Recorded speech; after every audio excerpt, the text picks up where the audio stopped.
Homeopathy से इपिस्टैक्सिस, नक्सीर, विनाश फूटने की चिकित्सा की चर्चा कर रहा हूँ। होम्योपैथी में पहले हम आते हैं इरिजिरान।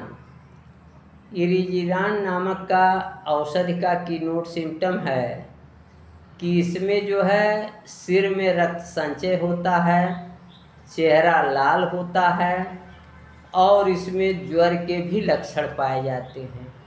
तो इस तरीके से अगर चेहरा लाल हो, सिर में रक्त संचय हो और ज्वर की भी अवस्था हो और इन लक्षणों में अगर नाक से रक्तस्राव हो रहा हो तो वहाँ इरिजिरान बहुत ही लाभदायक दवा है। अगली औषध है मिलीफोलियम। मिलीफोलियम की यह विशेषता है कि इसमें एकोनाइट जैसा चमकीला लाल रंग का खून पाया जाता है, नाक से रक्तस्राव जो होता है।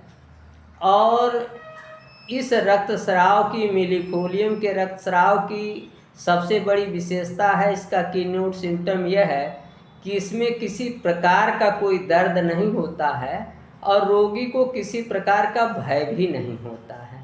तो इस तरीके से अगर रक्तस्राव में रोगी को भय ना हो और कोई दर्द ना हो, चमकीला लाल खून आ रहा हो, तो वहाँ मिलीफोलियम नामक होम्योपैथिक दवा बहुत ही लाभदायक है। Doctor EV. नैश साहब जब युवावस्था में थे तो उन्हें प्रायः नाक से अधिक मात्रा में रक्तस्राव होता था और जिसके कारण उनका स्वास्थ्य बिगड़ गया था। डॉक्टर टी.एल. ब्राउन साहब ने उन्हें तमाम दवाएं सिलेक्ट करके दिया, लेकिन कोई भी लाभ नहीं हुआ। अंत में उनकी बूढ़ी दादी ने उन्हें यारोरूट यानी ये जो मिलीफोलियम है इसकी जड़ को चूसने की सलाह दिया और ऐसा ही डॉक्टर नैश ने किया। यारोरूट को चूसा और शीघ्र ही वो उनका एपिस्टैक्सिस ठीक हो गया। अगली औषधि है कैक्टस ग्रैंडिफोलिया। इसमें यह है कि दिल की बीमारी के साथ जब नाक से रक्तस्राव होता है तो वहाँ कैक्टस ग्रैंडिफोलिया लाभदायक है और इसका कीनोट सिम्टम है, इसमें मालूम होता है कि मानो दिल के ऊपर एक लोहे की पट्टी बंधी हो जो हृदय के सामान्य धड़कन में अवरोध उत्पन्न कर रही हो। अगर इस तरीके का लक्षण हो तो वहाँ कैक्टस ग्रैंडिफोलिया बहुत ही लाभकारी दवा है। अगली औषध है आर्निका मॉन्टाना। अगर चोट चपेट लगने के कारण, कॉन्ट्यूशन के कारण, धूस के कारण नाक से रक्तस्राव हो रहा हो तो वहाँ आर्निका मॉन्टाना बहुत ही लाभदायक है। अगली औषध है अमोन कार्ब। अमोन कार्ब का रोगी बहुत नाजुक मिजाज होता है, वह अमोनिया नौसादा रात सूंघता रहता है।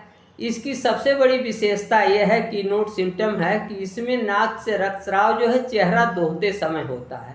चेहरा धोते समय क्यों रक्तस्राव होता है इसको तो मैं नहीं बता सकता हूँ, लेकिन यह है यह चेहरा धोते समय रक्तस्राव हो रहा हो तो वहाँ अमोनियम कार्ब देने से रोगी तुरंत ठीक हो जाएगा। अगली औषध है ग्लोनोइन। ग्लोनोइन की विशेषता यह है कि इसमें कंजेशन ऑफ ब्लड पाया जाता है सिर में। इसमें सिर में हथौड़ी पड़ने जैसा टनटनाहट होती है, टनटनाहट की दर्द होती है और इसके साथ ही साथ गले की नसें फड़कती हैं, चेहरा भी लाल होता है। इन लक्षणों में अगर नाक से रक्तस्राव हो रहा हो तो वहाँ ग्लोनोइन बहुत ही लाभदायक औषध है।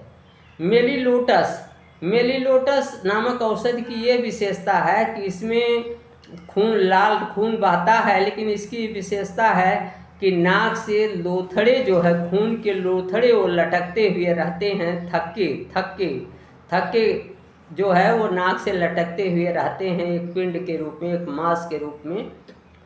तो इस तरीके से अगर रक्तस्राव में नाक से लोथड़े लटक रहे हों खून के तो वहाँ मेलिलोटस लाभदायक औषधि है।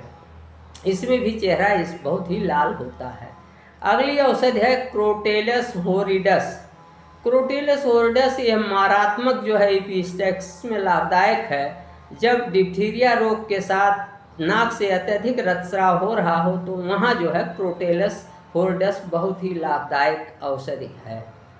तो इस तरीके से मैंने विभिन्न औषधियों और उनके की, नोट सिम्टम्स की, एपिस्टैक्सिस के लिए, विनाश के लिए, नक्सीर के लिए, नक्सीर फूटने के लिए चर्चा किया। आज बस इतना ही। नमस्कार, मैं डॉक्टर प्रेम नारायण।